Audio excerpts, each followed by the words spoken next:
This is our first lesson of statistics, and the topic is probability and statistics. So this lesson is divided into four parts, or simply you can say our outline is Introduction to Statistics, Descriptive and Inferential Statistics, Variables and Types of Data, Data Collection and Sampling Techniques. So one by one we will discuss all these four topics, but in this lesson I am going to discuss Introduction to Statistics. Because when we start the statistics, the question arises, what is statistics? So here is the definition, simple definition of statistics, that is statistics is the science of conducting studies to collect, organize, summarize, analyze, and draw conclusions from the data. So now what is the meaning of these five steps? Usually we will use all these five steps in order to draw conclusions. Keep in mind that our data, initially the data is always in the raw form. What is the meaning of raw form? Here I will give you the simple example in order to understand these 5 points, how the statisticians or how the researchers apply these 5 points and make conclusions. So suppose we have a pile of mixed paper. There are 100 papers.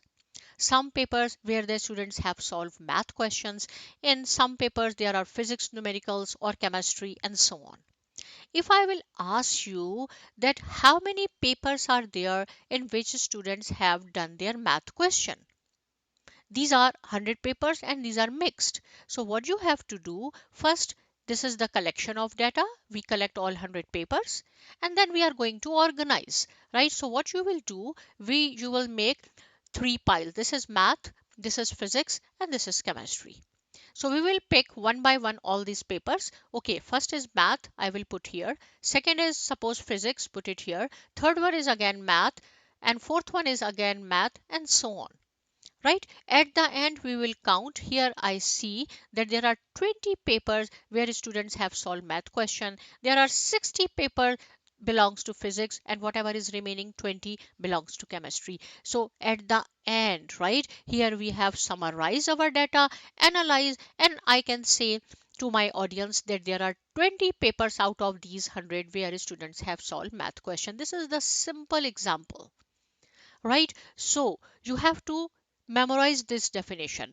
In statistics, we collect data, we organize data, summarize, analyze, and at the end, we make some conclusions from the data and present our conclusions to the audience, right? Okay. Next is statistics is the branch of mathematics. Why it is called the branch of mathematics? Because in math we do addition, subtraction, multiplication and so on. So same kind of math, but do not worry, it's a very easy math we will use in a statistics in order to collect, analysis, interpretation, presentation and organization of data. The word statistics is derived from the Latin word status, which is loosely defined as a statement. So I have here written this information for you. Here are the few examples of statistics. First is it was reported that violent crimes were down by 4.5% in 2015 in the world. So see, it says that 4.5% crime rate was down in 2015. How I have figured out this 4.5? So researchers did their research on the basis of same 5 points. They collect data, analyze, summarize, and at the end, this is their conclusion that 4.5% crime rate was down in 2015. Second example is again they did their research and at the end they said it was reported that average student loan date was about 22,000.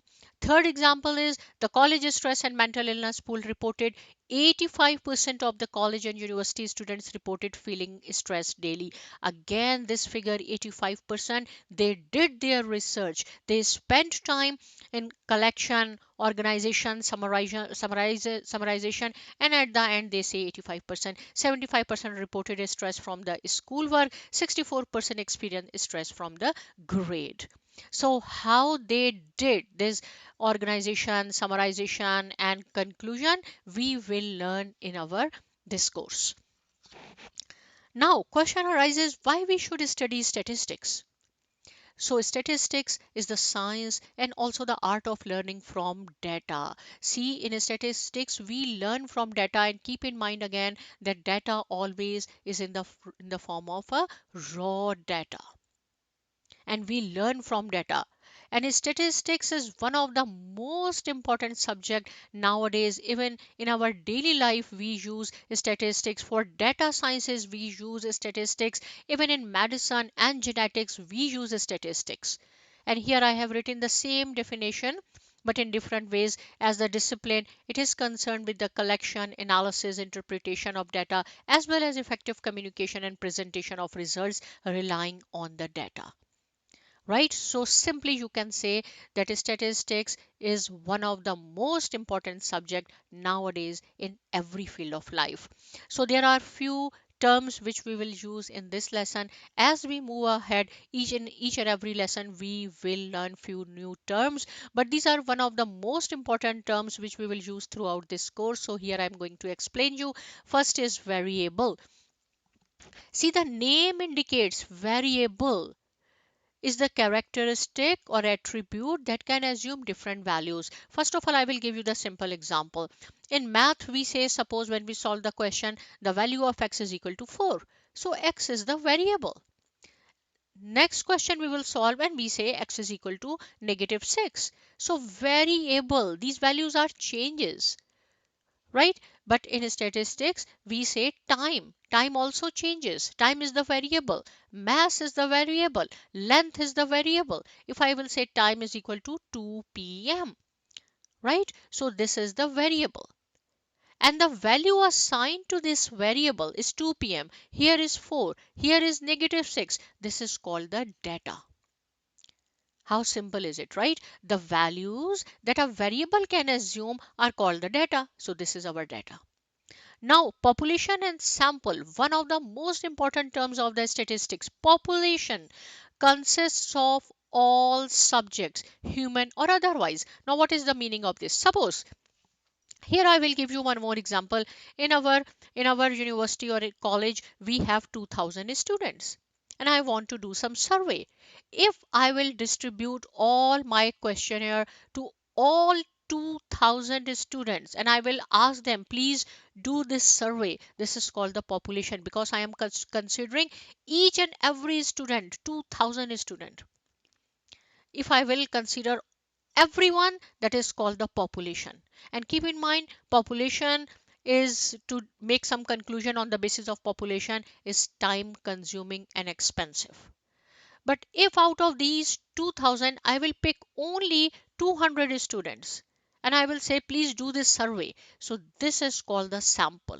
Sample is the subset of the population, right? As we have learned, suppose P is for population in math. A, B, C, D. These are four elements. This is called population. And for sample, suppose is S. If I will pick B and D from this set, right? So this is the sample. This is the subset of this population. So population, human or otherwise, each and every one. But in the case of a sample, we pick 100, 200, whatever. And sample result is never 100% true. Why? Because we are considering sample, not the population. So if you will read very slowly, I have written same thing what I have explained here, right? Okay, now there is the random variable. Last slide was only variable. Now is random variable. What is the difference between variable and random variable? Variables whose values are determined by chance are called the random variable. Now, what is the meaning of by chance? See, example, everyone has the automobile insurance. We have the home insurance, but we are not sure. If I will say 10% people will claim automobile insurance this year, so this is by chance. This is called the random variable.